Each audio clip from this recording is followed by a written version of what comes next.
Hey guys, and welcome back to Hoosier Hardware, and today we have a little bit of Ryzen 5600X coverage. We're going to be looking at the stock included Wraith stealth cooler to see if this little tiny cooler can actually keep the 5600X chilly and keep it running at a very high clock speed and therefore getting the most performance out of it possible. So we're just going to take a very quick look at whether or not that cooler is sufficient or not.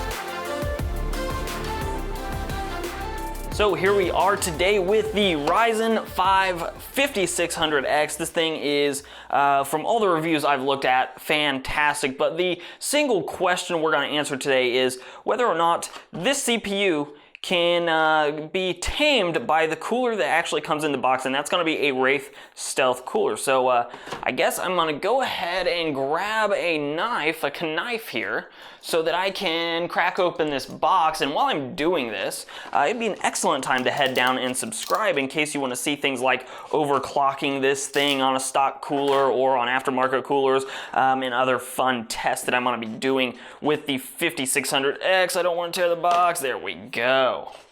All right, here we go. So we get the CPU itself out here. And yeah, those pins look pristine on the back. A lovely CPU. I know the focus probably isn't great. Ooh, that's a pretty shot. Look at this.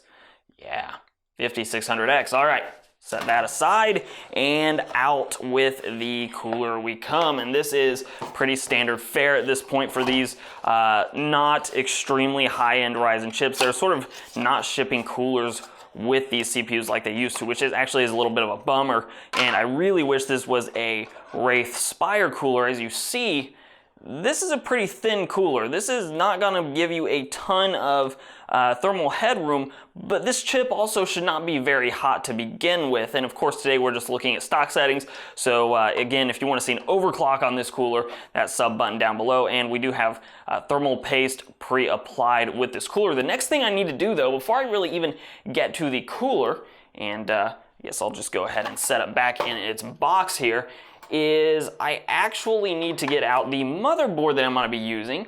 And this is not a motherboard I'd actually even necessarily recommend you use. This is a B550GB Gaming X, and Hardware Unboxed actually looked at this motherboard, and the VRMs are not fantastic with it, but with this chip it's not going to matter.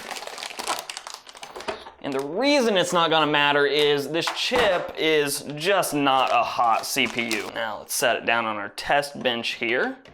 Get 1, 2, 3, those all line up, those all line up, and those all line up. Lovely. This should just pop on down. What's blocking us though? That's blocking us. Perfect. Now I just need to plug in this SATA port for my SSD. Power switch, and I'm going to go ahead and install the RAM here. And we're using 32 gigabytes of 3200 megahertz rated Corsair Vengeance RGB.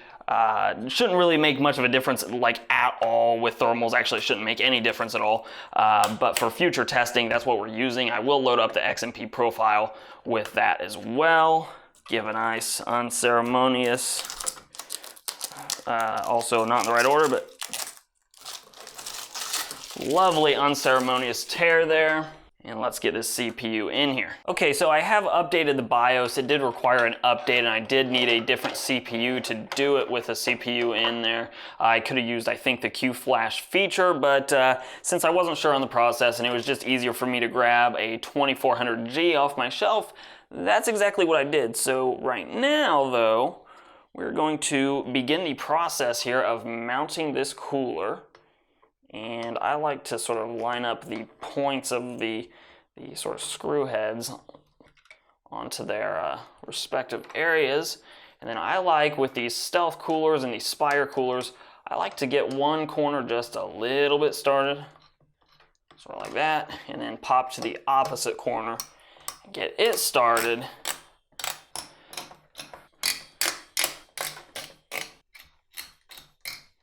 All right, so this stealth cooler is secure, and now I can connect it to the CPU fan header, right like that. So here we are in the BIOS running the 5600X. You'll notice the RAM shows up right there. I do have the XMP profile enabled, so you do see the memory frequency is running at the XMP's 3200 megahertz.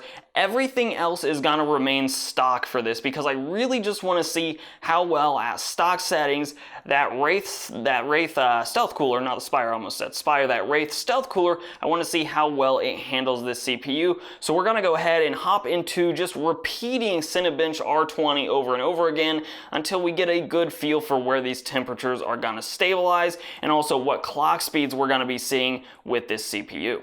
So here we are with Cinebench R20 just starting. This is the first run that I just hit go on. It's gonna run for at least 10 minutes. I'm gonna let it go until I look at temperatures, but I do wanna look at the clocks just off the bat so we can kind of see where they are right now. Now you'll notice that they jumped up to a maximum there of about 4.6 gigahertz briefly, and they're sort of stable right now around that 4.3 gigahertz range. And then as we look at some of these CPU sensors here, the temperatures being reported at the CPU die itself are around 77, 78 degrees. If we jump down to the CPU sensor on the actual motherboard, this would be from the socket, it's right around 78 degrees as well. So it'll be very interesting as we let this play and as we let this run, where those temperatures end up going. Right now it looks like they are almost identical, which hasn't always been the case on other motherboards and other CPUs with the Ryzen family. So we'll kind of keep an eye on all these temperatures. The T die temperature, the actual CPU die is reported, as well as the actual CPU socket temperature. I will note that currently, and it looks like the second run just finished, that is the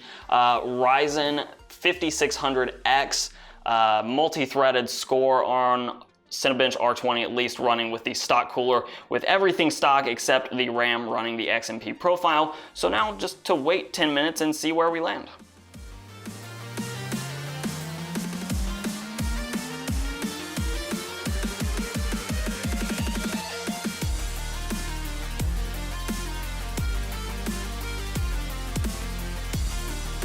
And the results are in, and if we go over and look at the Cinebench score, before we look at any of the actual statistics, I can already tell you that our clock speeds are drooping just a little bit because this Cinebench score is lower than our first couple of scores. So if we go over here and look, sure enough, the clock speeds themselves are down to about stable at 4.2 gigahertz. So we're not actually giving up much in the way of clock speed over the long run here, but we are giving up just a little bit. And the reason for this is really simple. This CPU is being allowed to run right up to about 80 degrees Celsius as we look at these temperatures. So basically, as it gets to that 80 degrees Celsius mark, it's just throttling back the clock speeds ever so slightly to stay right around that 80 degree mark, which it's been at for the majority of this run. It does not take long to saturate this cooler with heat. So we do see that the Wraith Spire, or rather the Wraith Stealth Cooler, does actually keep this CPU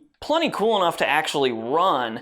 It just doesn't keep it quite cool enough to give it the maximum amount of performance that you can possibly get out of a 5600X. So the recommendation that I would give is get yourself a fairly cheap tower cooler to go with this. Something like a Hyper 212 or maybe an Arctic Freezer 34, something like that, or even possibly a $20 tower that may give you a little bit better performance than this Wraith Stealth Cooler, and you're gonna get a little bit better performance from your CPU as a result. Now, obviously, that only applies if you're actually running this CPU pretty much at 100% for extended periods of time. If you're just gaming with this chip, you're probably not gonna actually deal with that limit very often, and in which case, if you do, you may be willing just to kind of accept that as part of owning the 5600X if you're not willing to spend any extra money on a cooler. This is certainly a cooler that could get you through for a while without needing to upgrade it immediately. Maybe you're on a very tight budget and you're really trying to fit as much power into your system as possible. You could definitely go with the stock cooler for a while and upgrade that later on as well. So that's basically my thoughts on the Wraith Stealth Cooler. It does definitely keep this chip cool enough to run it in 24/7 use.